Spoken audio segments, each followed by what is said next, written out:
اور اس کے علاوہ پاکستان سنی تحریک اور پاکستان فلاح پارٹی کے حلقے جو ہمارے مشترکہ ہیں، اور 7 جو قائدین جن کا پہلے میں نے ذکر کر دیا، اس کے علاوہ جتنے حلقے بچتے ہیں پاکستان میں جہاں تحریک لبیک پاکستان نے اپنے امیدوار کھڑے کیے ہیں، ان کے ساتھ ہماری یہ شرط ہے کہ جو صحیح العقیدہ سنی امیدوار اور اچھے کردار والے ہیں اور ختم نبوت کے تحفظ کے لیے نظام مصطفیٰ صلی اللہ علیہ وسلم کے لیے وہ کھڑے ہیں، تو ان سارے حلقوں میں ہماری حمایت ان کے ساتھ ہوگی، لبیک پاکستان کے امیدواروں کے ساتھ۔ ان حلقوں میں پیپلز پارٹی، نون لیگ، پی ٹی آئی،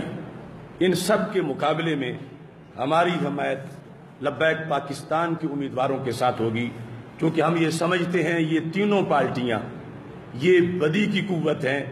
اور ان کو ووٹ دینا بدی کی سفارش کرنا۔ قرآن مجید میں حکم ہے من یشفع شفاعۃ حسنہ یکن لہ نصیب منہا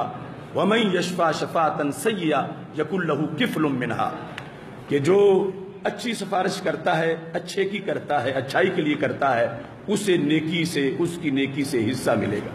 اور جو کسی بدی پر سفارش کرتا ہے تو ان بروں کے گناہوں کا بھی اس سفارش کرنے والے کو حصہ ملے گا۔ تو ووٹ کی سفارش ہے کسی ایم پی اے بناؤ، ایم این اے بناؤ، پھر ان کی سفارش ہے کسی وزیر اعظم بناؤ، لہذا ہمارے نزد